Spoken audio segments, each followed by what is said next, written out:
The condensation from the air vent dripped in a near-perfect 4x4 time signature, a slow metronome behind Brother Vance's shoulder. He nodded to the rhythm while he waited.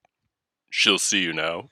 He felt more like a prisoner than an esteemed guest, but he also considered how rare the audience he garnered was. Vance expected the red carpet, or whatever the awoken equivalent of this is, to be rolled out for him. The information he'd amassed would surely warrant such pomp and circumstance. Perhaps after their conversation the tone would shift. How could it not?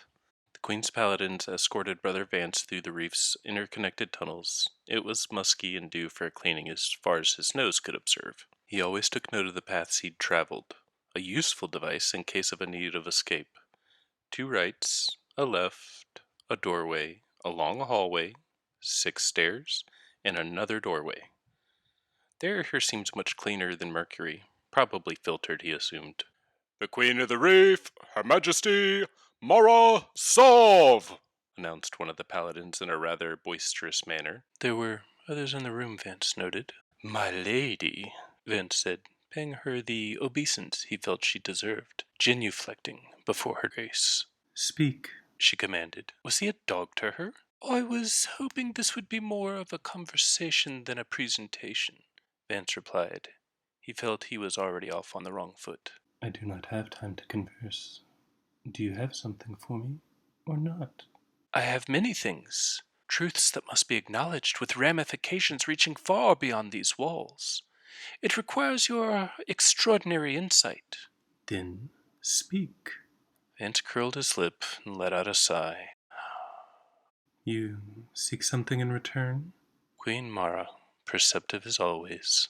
"I do. The information I have is extremely sensitive, and I ask that the room be cleared until we've spoken." Queen Mara considered this, put her hand up, and locked eyes with Petra for a second. The room cleared out. "We are alone. Say what you came to say." "I've discovered something quite disturbing, yet wholly revolutionary. As you know, we've been running the trials for some time now. On Mercury, there exists a spire, one of many, that we've called the Lighthouse. Inside, a two-toned note resonates whenever a guardian death occurs. It's a strange and almost imperceptible sound, but I hear it as clearly as your voice today. The tone tells me—" "That guardians have dangerous potential within them?" "My queen?" "Why do you think I allow you to stay here?